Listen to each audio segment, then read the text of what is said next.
guys that we brought in, and excited for the freshman class that we brought in. Talk a little bit about the linebackers behind the starters. First, the example they set, and then the guys that are behind it. Yeah, I mean, first of all, those linebackers, Jaishawn and Ernest, to start off, I think two of the best ones in the country. They're going to surprise a lot of people, which is par for the course, but I feel like we got a good nucleus of guys behind them that can really challenge and push them, so super excited about those guys. What went into their thought process of bringing Amorion back, and he going to be playing wide receiver? Yeah, he's going to play wide receiver. He went to Ole Miss and reached out to people, players. I heard rumblings before. I was like, listen, I can't talk to him, whatever. And I went in the portal, and something we knew we wanted to pursue. So elite playmaker, fast. I mean, he's been working out. He looks great. He's long, lean, but he's fast as ever. So we're excited about him. Before the DBs coming in, how do you view the fit? Yeah, we'll see. It's a competitive culture. It's the depth chart is an ever-flowing organism that we just let ride, and just excited to see who wins the battle. So it's great to have competition in that. It seems like some of those guys are versatile and go inside or out. Is that something you guys like? Yeah, I think we just try to find the best players that, guys that fit us. That's the most important piece for us.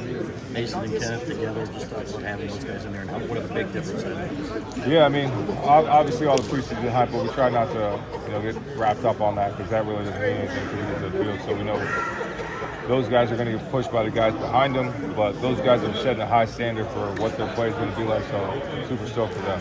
What did you see from them this spring in terms of taking it to the next level? Yeah, I mean, they just tried to define every piece of their game, whether it's pad level, hands, footwork, movement in gaps, physicality, and they played obviously at an extremely high level, but they want to set the standard for what that play looks like inside. You mentioned Amorion, you had the second receiver. Do you guys feel better about what that position group is now? Yeah, I feel good about it. I feel really good. People feel good about the guys like Tyler Morris and Samad Morgan and Frederick Moore and all those guys. So super stoked for them. And Kendrick Bell's another guy that we're excited about. So we got a good depth. And obviously when you got tight end like Colson Loveland, you got a great receiver body there as well. So him and Marlon Pine in the tight end position, we're super excited about. What's been the most interesting part for you in these first few months? Any surprises or anything? Not many surprises. I think more of just less football. I used to sit in a room and watch film all day, and that's not the case anymore. I can sneak away. That's like my little vacation time is when I sneak away and put on football. So just not as much football. Usually when a team wins a national championship or even is just plays as good as you guys did last year, there's a lot of hype coming into that next year, but it kind of seems like a lot of teams around you are the ones getting the hype. Do you kind of feel like that allows you guys to have another chip on your shoulder like you've had the last few years? Yeah, I mean, people are going to say what they want to say, and we just kind of blank all that stuff out, whether it's good or bad, because people are going to like you a lot or they're not going to like you. So we're just going to put our head down, work, and let the process do its thing. What's the idea of adding all the recruiting staff and changing that? What's the goal there? What are you guys trying to do versus maybe what you did in the past? I mean, we want more help. I have a different vision of what I want it to look like, and just different people having different details, and not going to put all the details out there, but just having more arsenal and more ammo in there to help us in the recruit staff. How much is getting that organized kind of maybe create a delay? I mean, so far you've only had like 3 commitments, but you feel like the momentum is, or I guess the infrastructure's in place now to kind of hit the ground running. Yeah, we just want to bring the right people in, so never in a rush to just have numbers and have people commit just to commit. So we want to make sure it's dissected the right way, make sure they get on campus, make sure we know who they are, and they know who we are. So that's all we're trying to do. Kenneth, I know you've been asked about quarterbacks. How comfortable are you waiting to find out who the starter's going to be? Very comfortable. Yeah, I'm not going to answer any questions about the quarterback situation. So. Kenneth and Mason seem kind of like kindred spirits. These guys are pretty tight. Has they been that way since they got here? They have. You've seen them grow even more, but they've really tied in. They've really, really bought in just to the culture and who they are and what they want to be and what they want to, what their legacy they want to be. They saw guys like Blake Corum and Mikey and Chris Jenkins and how they become, Michigan legends, and they want to do that too. And they've obviously put themselves at a high standard and high calling there now, but they've really taken it to a new level. But yeah, they've always been really cool. Are they similar personalities? Yeah, I mean, they're both really laid back guys, relaxed. They're not overly like hype, but when they get on the field, they're both, different. So. How's Rod Moore doing, and do you expect him back at all during the season? We'll see. He's doing great though. He's doing great recoveries, ahead of schedule, and so we're just super excited that it went the way it went, and that we can handle it. So super excited for him, and we'll see what happens. I remember there being talk about, before we got to the spring game, that you guys felt like you got a steal in Jaishawn Barham. Now that you've kind of gotten to see him through an entire spring, how good can he be? Yeah, he's really good. He was the guy that when we played Maryland every year, we're like, we got to deal with number one. And to have him on our team now was super awesome. And you talk about a phenomenal human being, kid. Doesn't say anything, he just puts his head down and works. And when he's on the field, you feel him. So super stoked for him. Who are the guys behind them that are pushing for time? Yeah, Jaden Hood's one, Jimmy Rolder as well, and then you got a bunch of young guys that have played, and you got to see. So those are the main two right now behind them, but we'll see what happens as we go through. Last year obviously the experienced group, and then maybe a little more of a slower build into the peak of the season.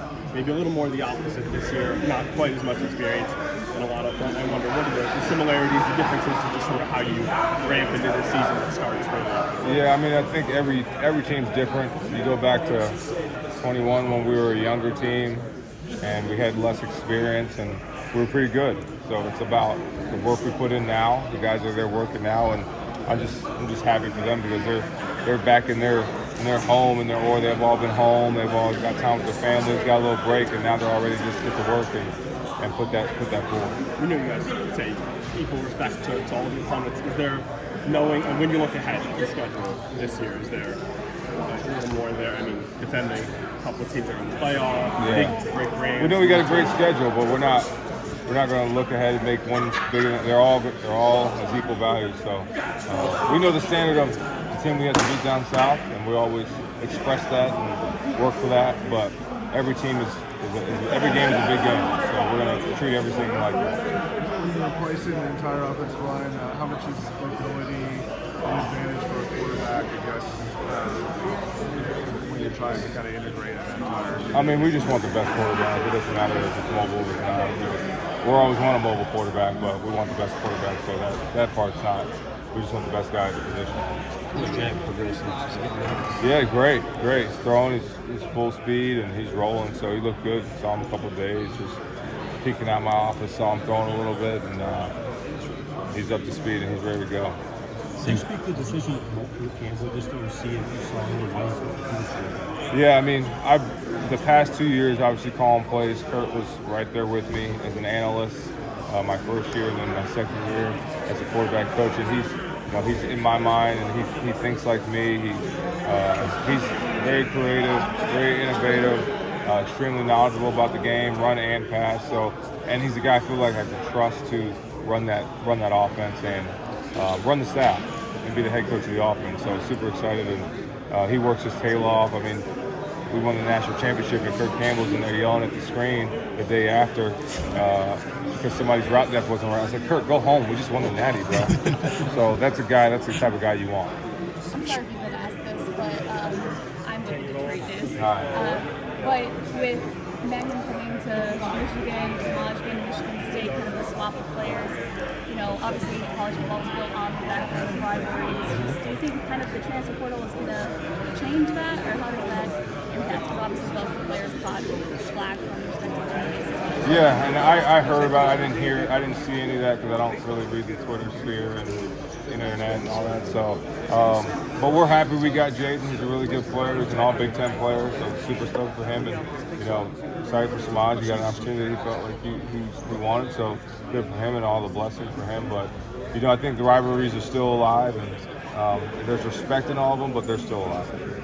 Sherrone, the non-football part of your job you were talking about, you've been traveling around meeting with donors. I guess what's the goal of that, and how have they been going, those meetings? Yeah, they've been great. I just was in one last night in Chicago. Okay. So it's nonstop, but it's great. You get to meet the alumni base, the people that have supported Michigan far longer than I've been there.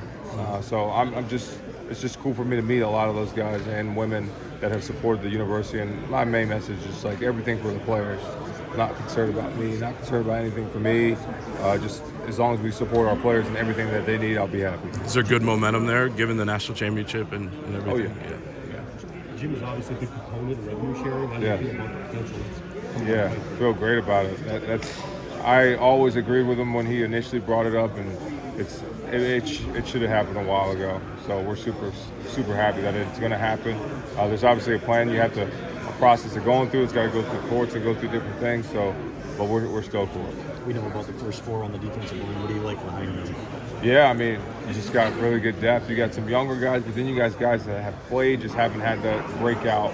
TJ is a guy he's going to have a great year, and he's watched the great edges in front of him, the Aidens, Mike Morris's, Jalen, and Braden, and they all kind of do this whole same process of put your head down and work, and great nutrition, take care of your body.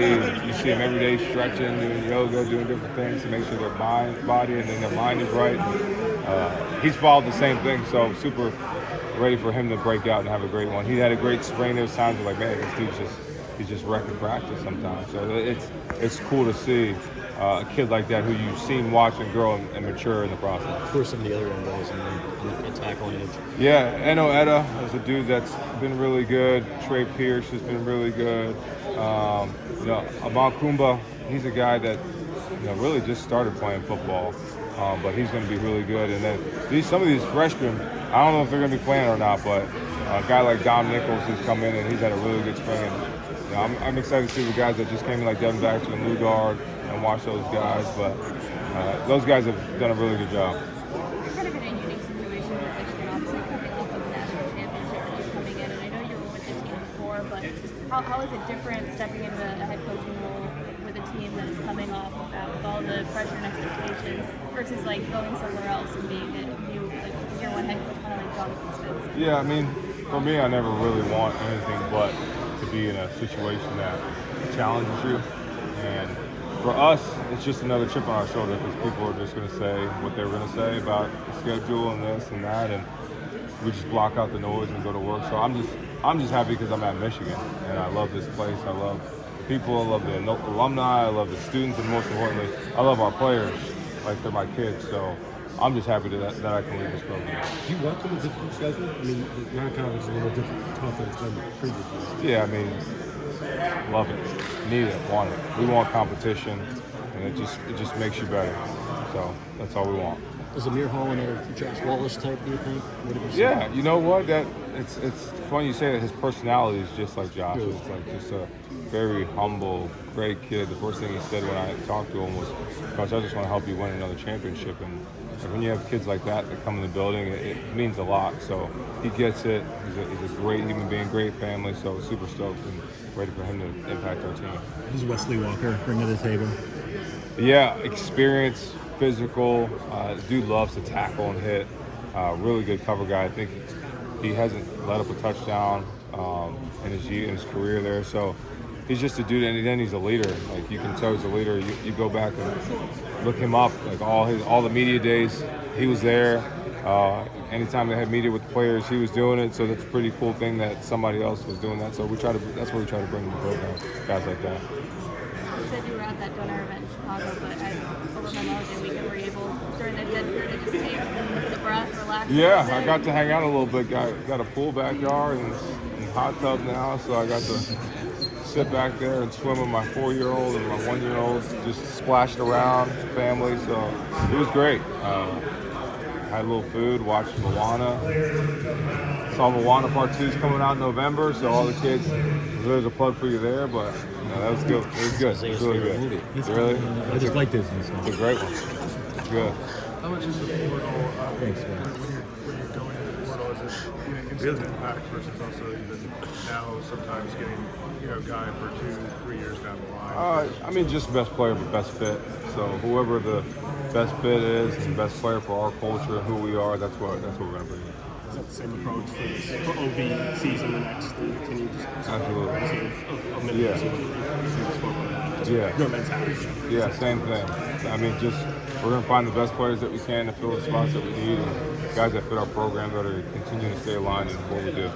Have you seen Jyaire mature, and what do you expect from him? Yeah, I feel really good about Jyaire. He's just taking steps. You only get better at football by playing it. So he really did a good job last year, made some really big plays and made some big things. And in the spring, he just really took that next step and trying to challenge for that spot. So yeah, he's going to be a guy that's going to play a lot of football for us this year and years to come. And he's just taking that next step, really learning the game even more. So being in the room with Mike DeSamso will do that to you. I know you talked about like best player available, best fit, but when you were evaluating high school prospects and also looking at the transfer portal and stuff, like how do you balance, those two avenues of roster? Yeah, I mean, for us, it really is as simple as that. We're going to scout and figure out who's going to fit in the positions of needs, and any guy that's going to challenge somebody on our team, that's what we're going to want. And we're going to want people that have the same vision as our players, because if they don't, it's not going to work. How do you sell that? If they were guys who transferred for money and playing time and everything else, how do you get guys doing it? You guys do what? How do you land guys doing it if it's set? Yeah, I mean, it's pretty simple. You got a whole bunch of talented guys on the roster. You want to be really good, you're going to surround yourself with talented guys. If you don't want that challenge, then that's probably not going to be for you. When you get to the next level, you're going to be around a lot of talented guys all the time. And if you don't do it that way, then why will you go to the NFL? You're not going to just change your mindset. So we're going to want the same type of mindset. How important is it to build in-state relationships then for you guys? What'd you say? How important is it to build in-state relationships? Yeah, very. We want to be around those coaches. We want them to be around us. We want to know everything about every prospect that's in the state, and make sure we're recruiting them as hard as anybody in the country. How did it feel then just to speak in front of this crowd as head coach for the first time? Yeah, it was cool. It was awesome. Super stoked to be around here. Obviously been in the state now for 11 years. At Central for 4, and this is year 7 here. So I've been in this camp and been seeing the evolution of this camp and how it's gone. It's done so much for the community. It's done so much for just the country in general and recruiting. So just, it was a cool experience to let that happen. What do you want your overall takeaway to be for these campers? Yeah, I just want to see kids work hard and, take the process day by day, take the process skill by skill, and make sure they just do everything they can to get better. And, I want our staff to go out there and evaluate these guys and be thorough with their evaluations to see if there's anybody that can help us. Do you think Detroit, this year, this group has what it takes to win? What'd you say? Do you feel as strongly right now as you maybe did last year that this team can win another national championship? Yeah, last year at this point, I feel the same way as I do now about the team that we had last year. You go into a training camp, you go into summer, you go into training camp, and you go put your head down and work. And your goal is always to do that. Are you going to win a national championship every year? You hope so. But our goal is to just win every game. And we're going to try to do that every single way possible and go through the process of doing that. So we're not going to look forward on what game's here, what's in this game, win this game. We're just going to take it day by day. Right? You only can take one step in front of the other. Only person that flies over mountains is Superman. He's in comics, so that's not us. So we got to take a step at a time. I think Detroit was the most well-represented city in the NFL the last couple of years. Can you talk about the quality of players in Detroit and how much are you feel like you're making money inroads? Yeah, I think what you find is blue-collar, tough, hard-working people that love the city, that love Michigan. So that's the biggest thing we're looking for, is those type of guys and those type of players and those type of people. And it's cool to watch Detroit. It's cool to watch the Lions and the different teams, the professional teams to have success. But it just feeds off of us and lets us feed off of them. How much did you recruit that area? I mean, I know you've done Chicago a lot, but I mean, just like you've been going back to I did a good bit when I did more at CMU than I did here. I did a little bit here, like when I was here. Part of Will Johnson and some of those guys. So I did a little bit of Detroit, and then as my roles got bigger, I had to expand out to different places. What's your expectations for Will this year? Man, to be the best corner in the country. Dude just doesn't stop working. I gotta tell him sometimes, bro, you gotta chill, man. You can't just keep doing it. So he's not satisfied with anything. He's not satisfied with hype. He's not satisfied with any of that. And, it's cool to be around those type of players, because usually you're pushing those players to be great. And when you have a guy like that who has all the hype around him, who has all the postseason success from last year, and he's done it at the biggest stage, and he's made plays, but he doesn't care. Like, he just wants to work and get better. So that's, for me, it's just cool to watch that. I'm just here to support him in any way I can. how does that workforce mentality that he had kind of, pass on to other guys that are in the room with him or other guys even on the team? Just to kind of like, Yeah, it's a contagious energy that everybody in the building has. Like, everybody works. Just everybody works. You'll go out, you'll go walk by downstairs, and there'll be a quarterback in there calling with receivers. There'll be DBs in there. There'll be D linemen. There'll be O linemen. There'll be running backs. So, I mean, everybody just works. So it's not really something you have to say. It's more of like, did you go get your extra work today? And that's not us saying, it's the players calling each other out. So it's something that's been built. And, we're just here to support it in any way we can. And sometimes you just got to pull them back. And that's the biggest thing that we have to do. What stood out to you from the film of the spring game after you watched it?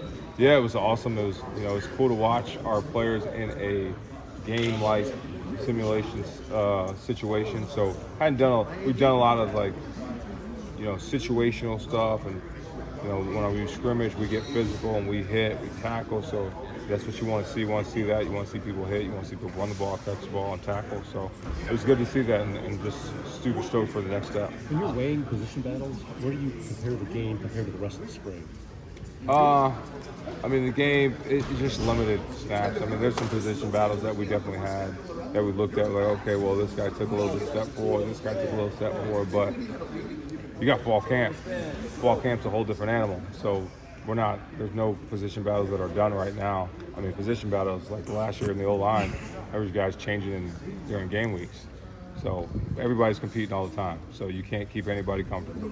Your focus has been on player retention, and how much was that a factor in not going and seeking to maybe another, person quarterback also sending a message to your team that, that's a leadership position. I think our you had to play retention. You had, I got in the transition and there was things going on, and we had to make sure we kept our core. So,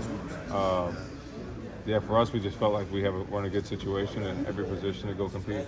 Do you think that sends a message to the team when you're not actively going in the portal, seeking the alternatives, I guess, at premium positions necessarily, like quarterback or such, that you're not, you're choosing that as a decision and also inviting kind of the culture that you're trying to create, I guess. Yeah, I mean, but I think our kids they invite competition, so they don't really care. They don't care who's there as long as they can help.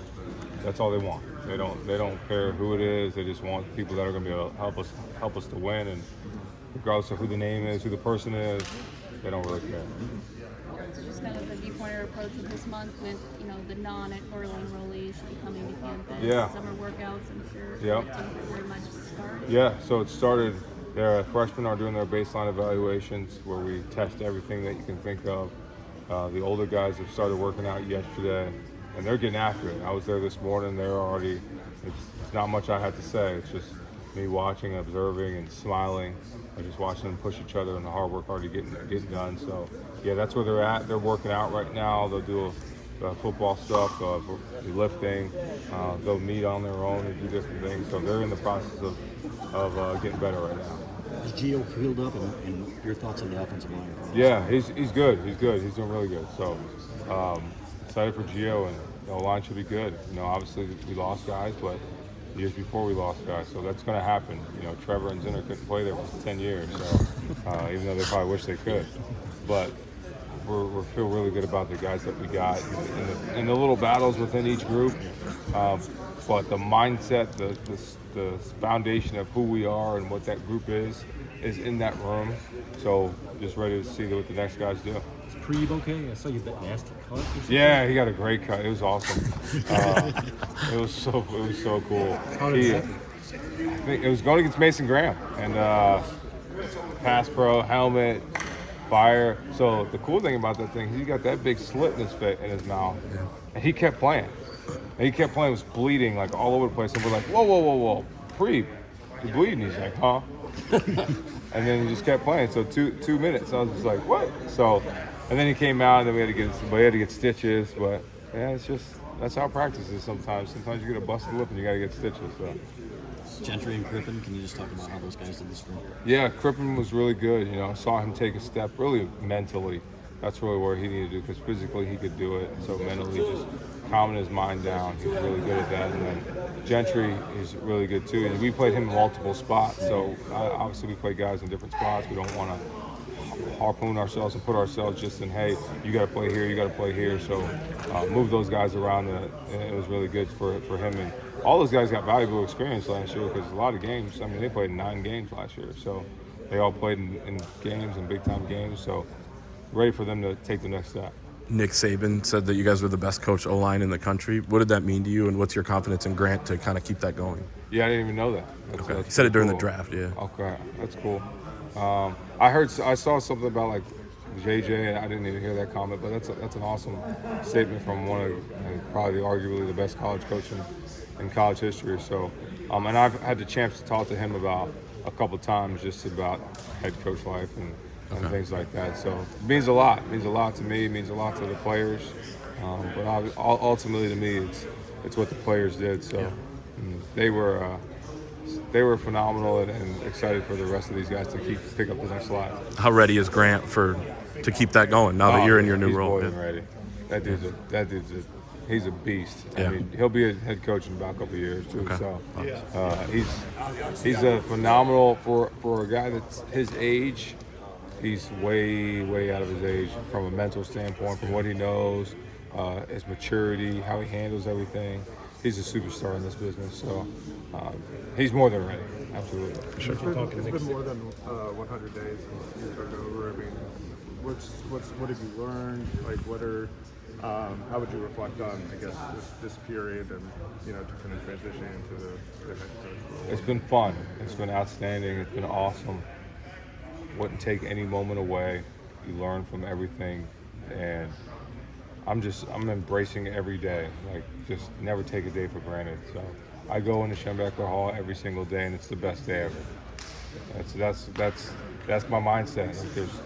Like, I'm just so stoked and happy to be a part of the program. Yeah, I'm leading, but I'm a part of this thing. It's bigger than me, so I'm just happy to be a part of this program. Do you feel more settled in the role, I guess, after maybe the initial days? I mean, obviously, you're so conditioned to coach a certain way when you're. Yeah, I think so. I mean, the cool thing about being a coordinator is that you get to lead a whole bunch of guys. You're just leading one side of the ball, so you get a little bit of that. And for me, it was more of the desk work and the stuff I had to do on my desk and the stuff you got to get settled with. The coaching part for me wasn't that hard to get settled into. It's all the other stuff, making the schedules and it. But Coach left me some good tools to help me. So appreciate you, Coach Harbaugh. But it's been awesome. You mentioned talking to Saban. Do you find yourself asking other coaches about coach life nowadays? Is that something Yeah, you also- I mean, I think if you're not learning as a coach, then you're failing. Like, there's no coach that just knows it all. So I think you have to continually learn from everybody, from every avenue, any resource that you can get. I definitely try to, plug different coaches, whether it's other football coaches, basketball coaches, different coaches that have done. I mean, our softball coach, she's a legend. So yeah, I ask her stuff too. So everything within an organization and how to run an organization, definitely ask everybody I can. We've got coaches with play calling experience on both sides of the ball. I mean, what does that do for exchange of ideas in the room and what it takes off your plate? Yeah, it means we're always going to be collaborative, and we're always going to play a team game. So regardless of who's calling the plays, we're going to feed off of each other and make sure we do it that way. Nobody's just trying to score 8 million points. Nobody's trying to always have these stats or this or that. So the ultimate goal is to win, and we're going to do everything we can to win. So it's great to have play callers on both sides of the ball, and the cool thing is on defense we got all the guys that call plays. So it's cool to have that input in the room with those guys, and just ready to take it day by day and see where the process takes us. Just to be clear, because there's been back and forth, is Kirk going to be the play caller on offense, or are you going to be involved? Or? We'll see. That's already decided. And as far as this, the different aspects of the job, I mean, with the fundraising component, I mean, do you feel like, that component, I guess, is probably going to change a little bit with this new revenue sharing, or do you feel like that part of it is going to kind of continue?